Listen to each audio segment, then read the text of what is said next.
یہ کیوں ہے؟ مطلب دیکھیے نئی لڑائی چھیڑ رہے ہیں طالب صاحب، نئی لڑائی کی بات نہیں، اب تو شاید یہ بات بہت واضح اور کھل کے آ گئی ہے کہ 2017 میں نواز شریف صاحب کو کسی انصاف کے ترازو پہ تول کر نااہل نہیں کیا گیا تھا، وہ ایک سازش تھی، اور اس سازش کی گواہی اب ان کرداروں نے دے دی ہے جو اس کھیل کے اندر شریک تھے۔ تو لہٰذا یہ ایک تاریخ کا بہت بڑا ثانیہ ہے، یہ نواز شریف صاحب کے ساتھ نہیں، پاکستان کی اس ترقی کے ساتھ ہے جو 13 سے 17 تک پاکستان میں ایک کنٹینیوٹی تھی، پالیسیز کی مومنٹم بن رہا تھا، سی پیک اٹھ رہا تھا، وہ سارے عمل کو ڈسرپٹ کیا گیا۔ لیکن انہوں نے اپنے نکالنے کی اتنی بات نہیں کی جتنی عمران خان کو بچانے کی بات کی ہے، تو یہ مقدمہ مختلف ہے۔ نکالنے میں ثاقب نثار کا ذکر کیا انہوں نے، لیکن بچانے میں بندیال صاحب کا ذکر کر رہے ہیں، یہ مقدمہ دوسرا ہے۔ میں اب یہ بندیال صاحب چیف جسٹس ہے سپریم کورٹ کے، ایک شخص کے جو قانون کے شعبے سے منسلک ہو، اس سے اعلیٰ عہدے کی وہ تمنا نہیں کر سکتا نا، اس کے بعد تو اللہ میاں ہی ہے۔ لہٰذا انسان کا عہدہ عرضی ہوتا ہے، اس کی لیگسی پرماننٹ ہوتی ہے۔ ٹھیک، نواز شریف صاحب نے بھی آج یہی کہا ہے کہ جو بندیال صاحب کے فیصلے ہیں ان سے ان کی لیگسی، کیا وہ خود کو جسٹس منیر کے درجے میں رکھیں گے، جسٹس ثاقب نثار کے درجے میں رکھیں گے، یا جسٹس کارنیلیس کے درجے میں کوئی جج اپنے آپ کو گنوائے گا، جسٹس بھگوان داس کے پلڑے میں کوئی اپنے آپ کو منوائے گا، اور ہمارے پاس بڑے اچھے نام ہیں جو اچھی روایات چھوڑ گئے۔ اس وقت یوں لگ رہا ہے کہ ہمارا جو موجودہ نظام عدل ہے وہ عمران خان صاحب کو ایک پروٹیکشن دے رہا ہے۔ اس کی یوں کیوں لگ رہا ہے، اس کی کیا وجہ ہے؟ میں آپ کو مثالیں دیتا ہوں نا۔ عمران خان صاحب کے ساتھ یہ امتیازی سلوک آج سے نہیں، یہ اس وقت سے ہے جب وہ وزیر اعظم تھے۔ ان کے دور میں انہوں نے پنجاب کے 50,000 بلدیاتی نمائندوں کو غیر آئینی طور پہ برطرف کر دیا، وہ کیس چلا۔ اس کے بعد سپریم کورٹ کے چیف جسٹس اور 2 ججز کے بینچ نے اس کو غیر آئینی قرار دے کے بحال کیا۔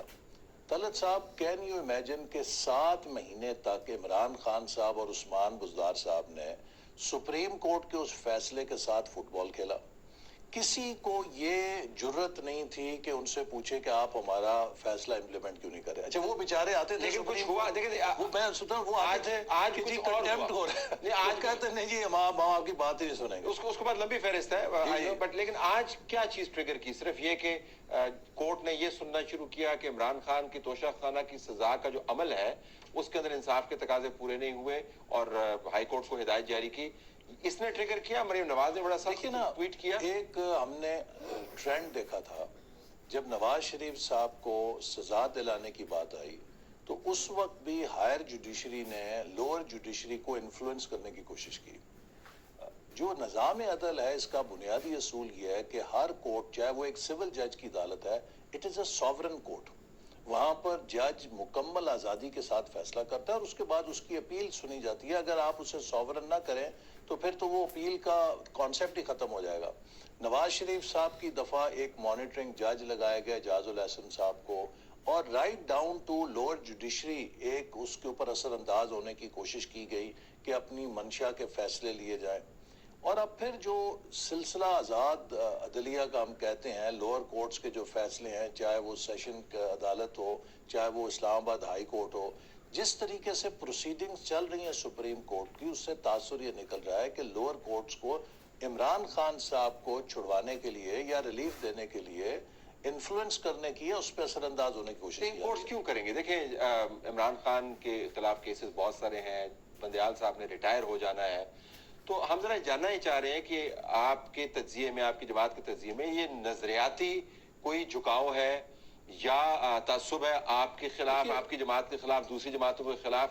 کیا وجوہات ہوتی ہیں ریٹائرمنٹ سے پہلے وہ کیوں کریں گے؟ اس کی بنیادی وجہ میں سمجھتا ہوں کہ عمران خان صاحب کی پالیٹکس کا جو ہال مارک ہے، انہوں نے پاکستان کی سوسائٹی میں بدترین پولرائزیشن پیدا کی، سیاست میں کی، اور سیاست کے اندر اسے پولرائزیشن کو نفرت میں تبدیل کر دیا، اور اسی پولرائزیشن کو انہوں نے قومی اداروں کے اندر منتقل کرنے کی کوشش کی، چاہے وہ بیوروکریسی تھی، چاہے وہ جوڈیشری ہے۔ اور آپ نے دیکھا کہ کس طریقے سے انہوں نے ہمارا جو ایک ادارہ جس کا ڈسپلن ہم ہمیشہ کہتے تھے، یونٹی یہ کہتے ہیں کہ مثالی ہے، فوج جیسے ادارے کے اندر بھی ایک منظم کوشش کی گئی، چاہے وہ شہباز گل کے وہ پیغامات تھے یا عمران خان صاحب کی تقاریر تھیں جس میں آفیسرز کو بغاوت کی ترغیب دی گئی، جس میں انہیں پولیٹیسائز کرنے کی کوشش کی بس احترام، لیکن آج جو آئین کو چلانے والا ادارہ ہے اس کا جو سپریم شخص ہے جس کا نام چیف جسٹس ہے، اس کے اوپر آپ کا حملہ بھی کچھ زیادہ مختلف نہیں ہے. ایک تاثر یہ بھی ہوگا، آپ نے اداروں کی بات کی، آپ ہمیشہ اداروں کی بات کرتے ہیں، تو اگر اداروں کے سربراہان کے اوپر اتنا لیک آف ٹرسٹ ہو، اب اس ملک کا حال دیکھیے، صدر مملکت جو ہے وہ کنٹروورسی کا شکار ہے، آرمی چیف کے بارے میں آپ نے پی ٹی آئی کے بارے کا بتا دیا ان کا موقف کیا ہے، سپریم کورٹ کے چیف جسٹس ہیں ان کے بارے میں آپ کی جماعت کا موقف یہ ہے، تو یہ ملک کیسے چلے گا؟ یہ بہت بڑا بحران ہے، اور اسی لیے میں سمجھتا ہوں کہ جو پچھلے 4 سال عمران خان صاحب کے تھے اس میں پاکستان کا جو معاشی نقصان ہے اس سے آپ ریکور کر سکتے ہیں، لیکن یہ جو ادارہ جاتی نقصان ہے، یہ جو ایک پولرائزیشن، ہیٹ بیسڈ پولرائزیشن ہے، یہ وہ سب ہتھ کنڈے ہیں جس کو آج کہا جاتا ہے ہائبرڈ لیکن وار. سپریم کورٹ کے چیف جسٹس کو اٹیک کرنے سے کیا یہ تطہیر اور اچھائی کی طرف معاملہ اس جائے؟ میں سپریم کورٹ کے چیف جسٹس کو اٹیک نہیں کیا گیا. Let's hair what he said, تاکہ ہم میرا کانٹیکسچلائز خیال ہے کہ جو ان کا ایک طرز عمل ہے اس کے بارے میں انہوں نے کہا ہے کہ اس قسم کی عجلت ایک شخص کو ریلیف دینے کے لیے کیوں کی جا رہی ہے. فنڈامنٹل کوشچن میاں محمد نواز شریف نے کیا کہا، آئیے سنتے ہیں. سپریم کورٹ کے چیف جسٹس ثاقب نثار وہ اسی بات کے اوپر لگے ہوئے تھے کہ نواز شریف کو اندر بھی کرنا ہے اور ڈسکوالیفائی بھی کرنا ہے اور اس کی حکومت بھی ختم کرنی ہے.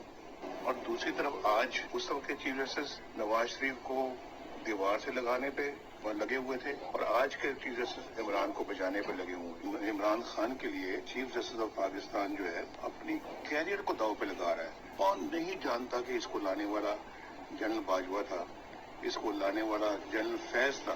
ثاقب نثار ریکارڈ پہ ہیں یہ کہتے ہوئے کہ ان لوگوں کا فیصلہ ہے. وہ لوگ کون تھے؟ جنرل باجوہ اور جنرل فیض.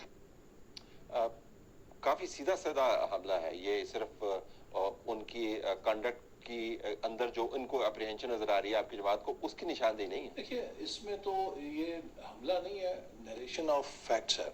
ہم دیکھ رہے ہیں نا کہ پچھلے کچھ دنوں سے ایک مخصوص ججز ہیں وہ ہر بینچ کے اندر بیٹھتے ہیں. آپ ہی کی ایک کلیگ ہیں صحافی ریما عمر صاحبہ، انہوں نے ایک پورا تجزیہ پیش کیا کہ کون کون سے بینچز بنے ہیں جنہوں نے پولیٹیکل نیچر کے فیصلے دیے ہیں. ان کے اندر وہی چند ججز ہیں جس میں کہ سینئر ججز کو نکالا جاتا ہے، ان مخصوص ججز کو یا زیادہ سے زیادہ کوئی جونیئر ججز کو لے آیا جاتا ہے. سپریم کورٹ کے اپنے جج صاحبان نے اپنی جو ججمنٹس لکھی ہیں اس کے اندر بھی ایشو ریز کیا کہ بینچز کیسے بنتے ہیں اور چیف جسٹس. تو میرا مقصد ہے کہ یہ بات جو نواز شریف صاحب کہہ رہے ہیں یا میں اور آپ ڈسکس کر رہے ہیں، جب یہ بات خود سپریم کورٹ کے آنریبل ججز اس کو پوائنٹ آؤٹ کر رہے ہیں، پھر تو اس میں کوئی مزید گفتگو کی گنجائش نہیں رہ جاتی. تو آپ کے خیال میں کوئی انہونی بات نہیں ہے، صرف انہوں نے ایک ایسے ٹرینڈ کو پوائنٹ آؤٹ کیا. لیٹس موو آن ٹو انتخابات کے معاملے کے اوپر. یہ تمام قصہ جو ہے ہمیں معلق ہے اس وقت، یہ تمام کا تمام نظام، اور آپ نے بھی اس کی نشاندہی کی. آپ کی جماعت میرے خیال میں واحد اب جماعت رہ گئی ہے بڑی جماعتوں میں جو کہہ رہی ہے کہ جو 90 دن والی شک ہے اس کو چھوڑیں اور جو 7 مہینے والا شیڈیول اناؤنس ہوا ہے عملاً الیکشن کمیشن کی طرف سے اس کے مطابق چلیں. 90 دن کیوں نہیں میں کروائیں؟ سمجھتا ہوں کہ ہمیں جلدی کروائیں، نہیں کرائیں، ہماری طرف سے 30 دن میں کرا لیں، کوئی مسئلہ نہیں ہے. بات یہ ہے کہ اس ملک کو آپ نے میری، آپ کی یا زید یا بکر کی خواہشات پہ چلانا ہے یا اس نظام پہ چلانا ہے، اس آئین اور قانون پہ اور اس ضابطے پہ چلانا ہے جو موجود ہے. اس وقت صورتحال یہ ہے کہ 13 جنوری 2022 کو جو کاؤنسل آف کامن انٹرسٹ کا اجلاس عمران خان صاحب کی صدارت میں ہوا، اس میں یہ فیصلہ کیا گیا کہ اگلا الیکشن 7ویں مردم شماری کے اوپر ہوگا. اچھا، اب یہ فیصلہ کیوں کیا گیا؟ یہ اس لیے کیا گیا کہ جب 2017 میں مردم شماری ہوئی تو اس پہ صوبہ سندھ نے تحفظات کا اظہار کیا اور نے کہا جی ہم اس کے نتائج نہیں مانتے. بڑی مشکل سے اس وقت یہ کمپرومائز ہوا کہ اس سینسس کے اوپر آپ 2018 کا الیکشن ہو لینے دیں، جو اگلا الیکشن ہے وہ نئی مردم شماری کے اوپر ہوگا.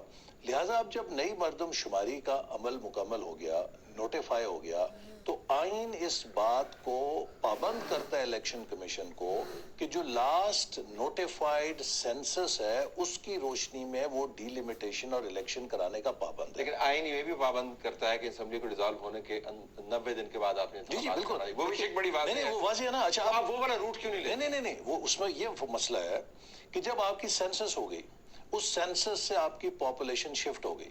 مثال کے طور پہ A ڈسٹرکٹ سے ایک پاپولیشن کام ہو کے سیٹ کام ہو گئی، بی ڈسٹرکٹ میں پاپولیشن کے اضافے سے ایک نشست بڑھ گئی.